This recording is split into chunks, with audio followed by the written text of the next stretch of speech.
So for those of us who maybe haven't listened to the previous conversation that you and I have had, can you maybe give us an introduction around, firstly, who you are, what you do, and perhaps why you think you're in this room to have this conversation with me? I'll tell you why later, but you can tell I'm me. glad you know. So I'm Simone Smit. I work at the United Nations Development Programme in a project called the Accelerator Lab. This is one of UNDP's flagship projects where we're looking at trying to accelerate the achievement of the Sustainable Development Goals. I'm here because we are doing a lot of work at the moment to build the blue economy into our portfolio, which is quite a new area for UNDP. And I think I'm also here because we're in partnership with the Branson Centre running an Ocean Innovation Challenge, which I'm quite excited to talk about. I'm very excited about it. And so that's the professional stuff. That's what happens sort of during the day when you're wearing formal clothing. What happens after hours? What happens in your spare time? And what is your relationship with the ocean? Sure. That would be telling. So, how I came to love the ocean, I was very lucky that both my parents had a deep love for nature. And so they kind of taught me, that sense of wonder that nature can give you and created the space for me to learn how to connect to nature and how to value nature. I've also always been drawn towards the ocean, I think, because of the sense of adventure that it has, right? When I was growing up, I always wanted to be an explorer, which is quite funny considering my current job title. But, the ocean is still the most unexplored and uncharted area on our planet and definitely holds undiscovered treasures. And I'm not talking about shipwrecks and gold, but new knowledge and new species and new insights to our planet. I also, there's a peacefulness when you're under the water that you cannot find anywhere else on this planet. You are alone and it's quiet and you're literally immersed in nature. And I always think of this quote from Jacques Cousteau, who was one of my father's heroes. And he said, I'll paraphrase, we're born on this planet with the weight of gravity on us, like we're bolted to the earth. But all you need to do is sink beneath the surface and you're free. Oh, that's beautiful. Yeah. I also sometimes think, which is maybe we're going to go into a little bit of philosophical territory, but I guess that almost is sort of also the original state, right, of being a human being. Yes. When you are still being incubated in the womb, you are actually suspended in water. Yeah. And so I can imagine returning into the ocean and being suspended and weightless and free maybe takes us back to that original state. Yeah. That's our first sense of self. Exactly, good point. And I feel when I'm in the ocean and feeling free and weightless, I feel more centered, more yourself. There's no noise of the world. That could be linked. Yeah. And so, I think for me, the word that has appealed to me is explorer and the word adventure. I think partly because that is in itself the persona that the Branson Centre presents itself into the world, where we're saying we don't really know what is out there when it comes to enabling entrepreneurs, but let's do it together. Let's go and find something out and let's have an adventure. And maybe that speaks to the partnership that we now have between ourselves as the Branson Centre and UNDP Accelerator Labs. Absolutely. And so for me, it also means it speaks to the kind of entrepreneur that we're inspired by, which is an entrepreneur who wants to solve for global challenges, who actually is challenged by these challenges and wants to make something good of them whilst earning money, creating a living, creating jobs, but driving positive change. And that for me is just in general what I think an inclusive economy should look like. What I'm curious to find out from you is, what is your understanding of the ocean economy? So, a sustainable ocean economy, and there really are multiple definitions, but I'll jump on the World Bank one, which is quite often used, and it's around an economy that restores and protects the ocean while at the same time contributing to economic growth, job creation, and well-being of people on this planet. And I think, the ocean is such a critical part of our planet that I don't think many people realize. Without a thriving, healthy ocean, we can't have a thriving, healthy Earth. The ocean produces over 50% of our oxygen. It absorbs 30% of our greenhouse gas emissions. It has absorbed over 90% of excess heat from climate change. And there's all of these ecosystem services that the ocean, contributes to our world and our planet, that we need to make very sure that we are protecting as we move forward to create ocean economies. And I think that is actually a really cool definition because, one, it's not too technical and it's quite straightforward in terms of a sustainable ocean economy being something that's quite generative, but at the same time, it's about protecting this incredible resource. And I think it's quite interesting to think about the ocean being so vast and so large, and yet we forget about it. It's almost like in its bigness, it's invisible, and yet it's right in front of us.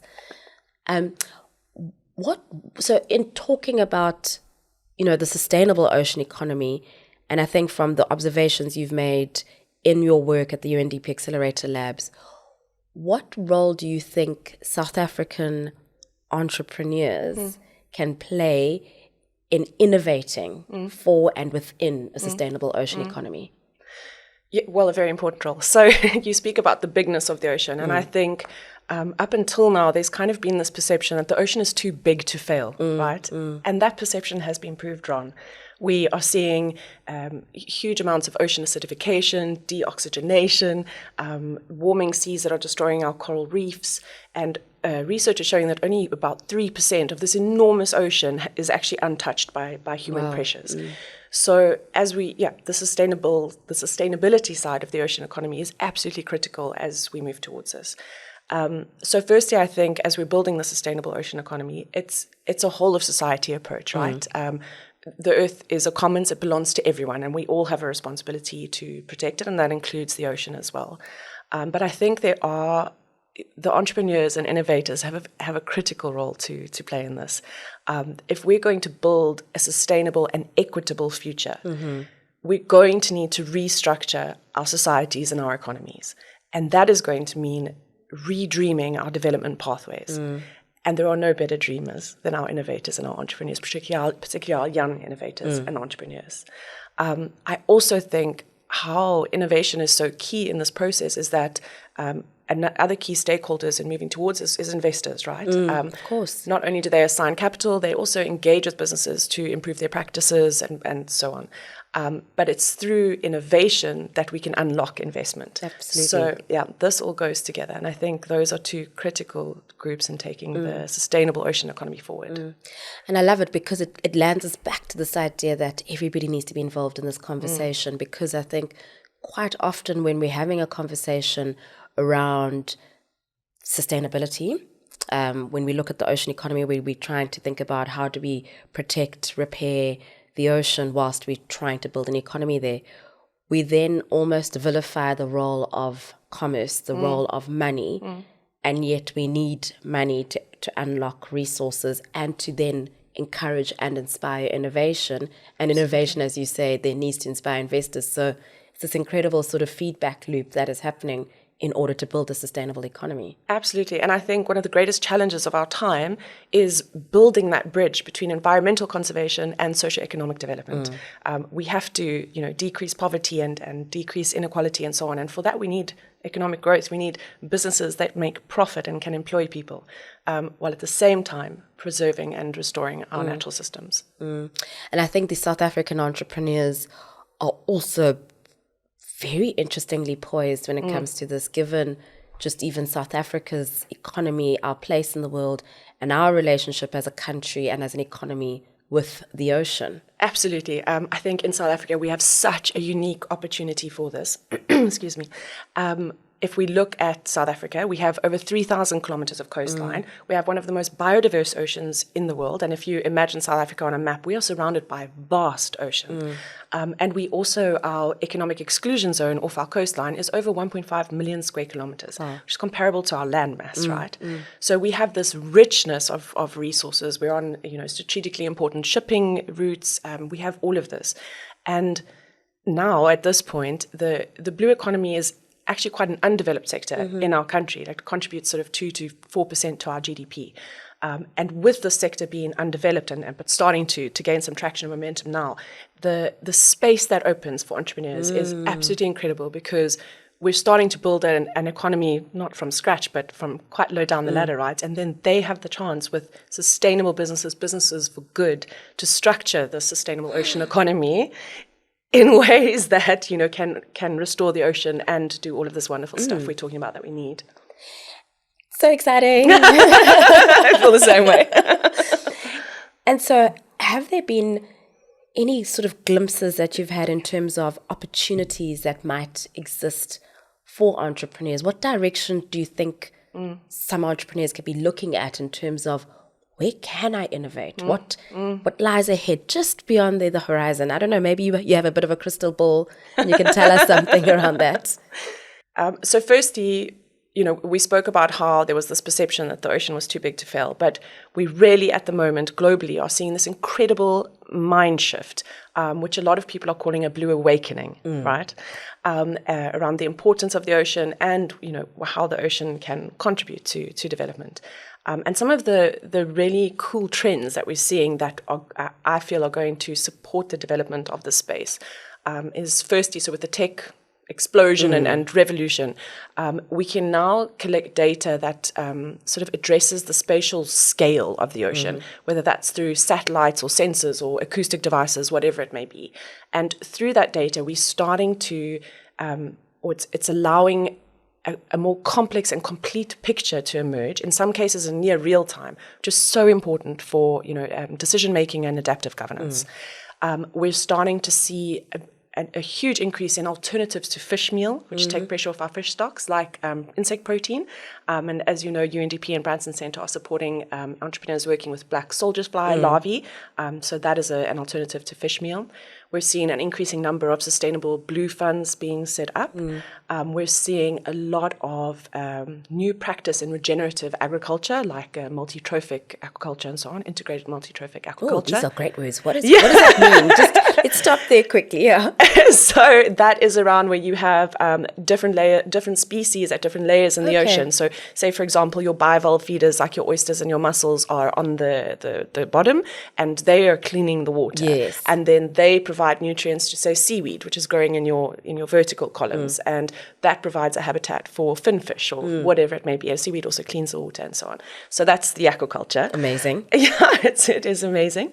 So these are really are great trends that we're starting to see that we, you know, think are going to tap into this and help to boost a sustainable ocean economy. As far as the spaces for innovation, I mean, it's so massive, and that's really part of what is so exciting about it, is that, you know, there's so much we don't know yet. There's so much room to innovate and to find solutions. But some of the things that I'd like to see come out of our Ocean Innovation Challenge, you know, with this challenge, what we're doing is we are not only obviously trying to surface innovators who are out there right now working on this, but also understand the ecosystem better, understand what our roles are in that, where we can add value, how we can contribute, as well as sort of setting up this community of practice where we're bringing together these key experts in this field.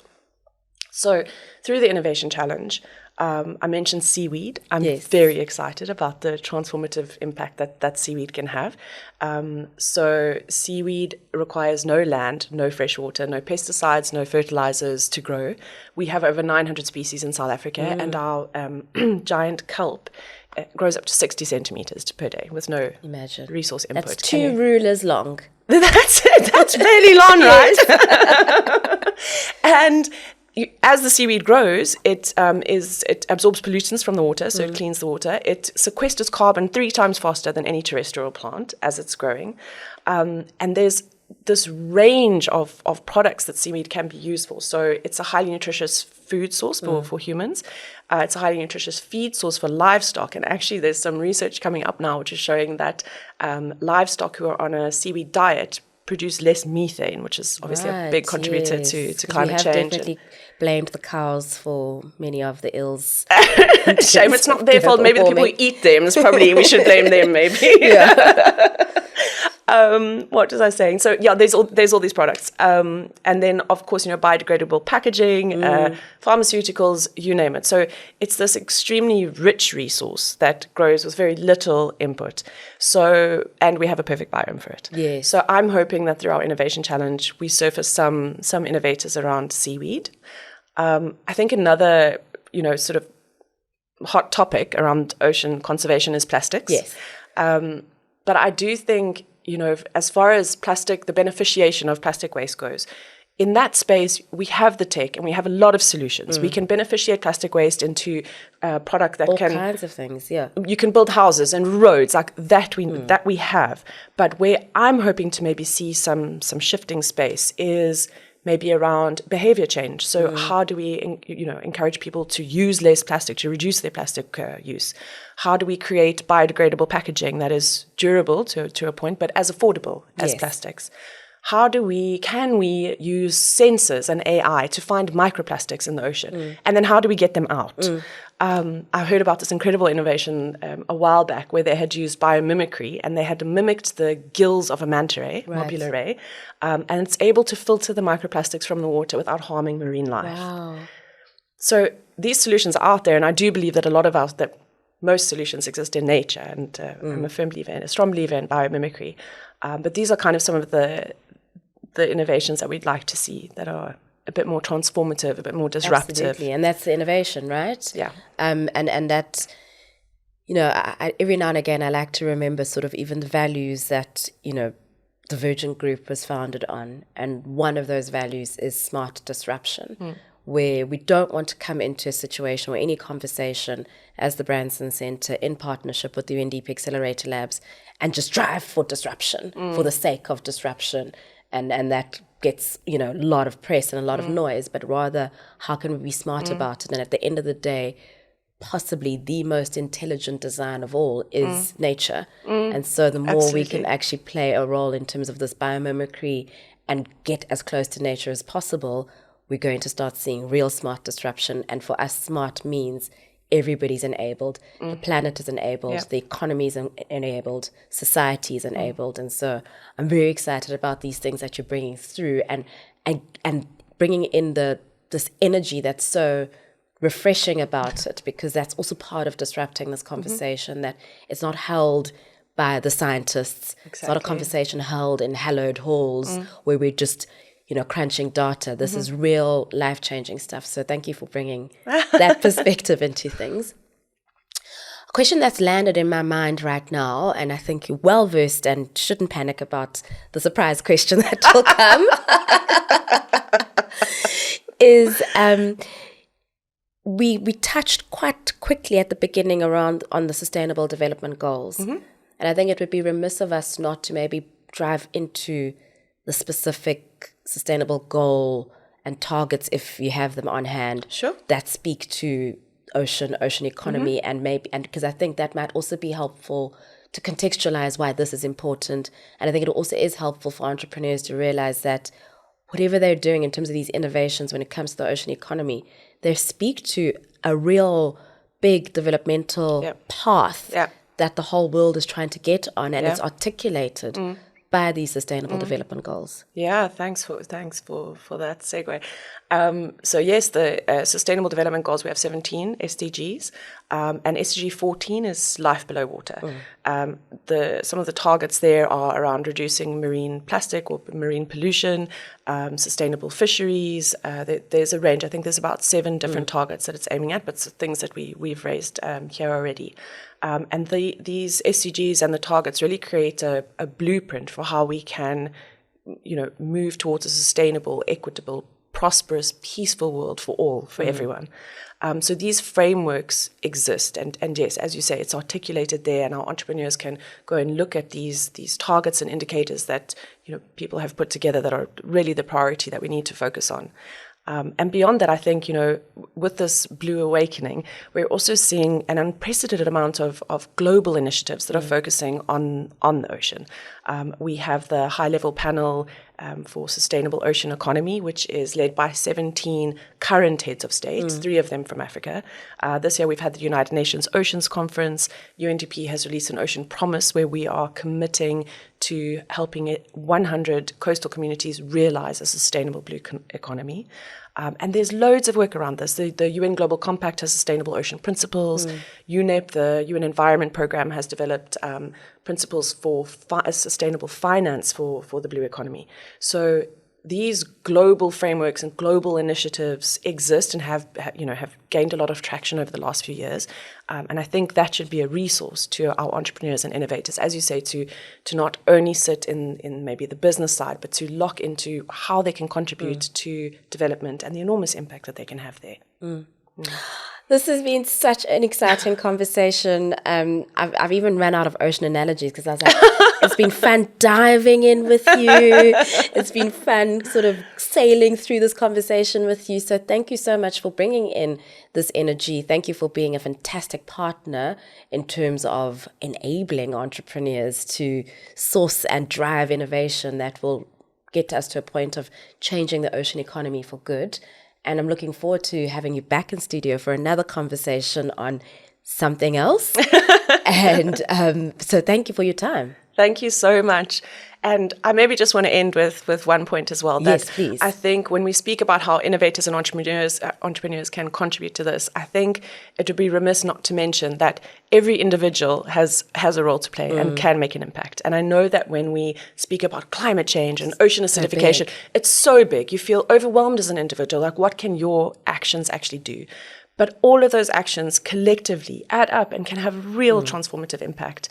And I don't think individuals who are not entrepreneurs and who are not in the development space should be, should give up on trying. We all need to live a more sustainable life, like fly less, drive less, eat less meat, all of those things that we're well aware of now. And all of those small actions come together to collectively move us forward. And I think, if we look at the IPCC's research, we know that we're about only 8 years from irreversible tipping points when it comes to climate change. And we need to act. And maybe maybe you don't love nature. Maybe you've never had the urge to go swim in the sea. Maybe you watched Jaws when you were a kid and you thought that was a real shark. Yes. Whatever it may be.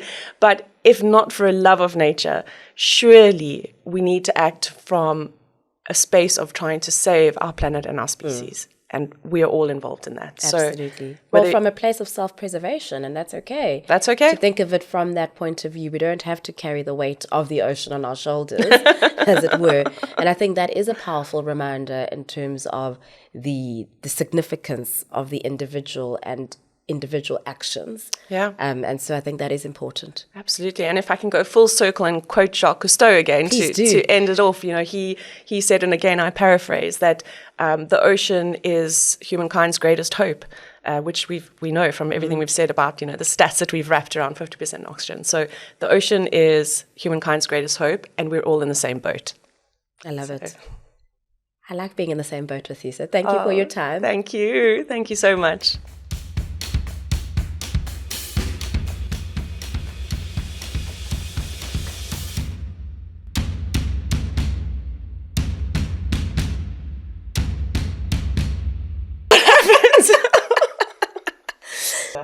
Oh, look, you even get UN blue. Perfect. I know, very, And you get very. the pink. Can you take that from the beginning? So who I am? Yeah. Okay. Oh, let's tell me. I don't want to ask that question again. This is fun. Yeah. I like it when you get excited about nature like me. Yeah.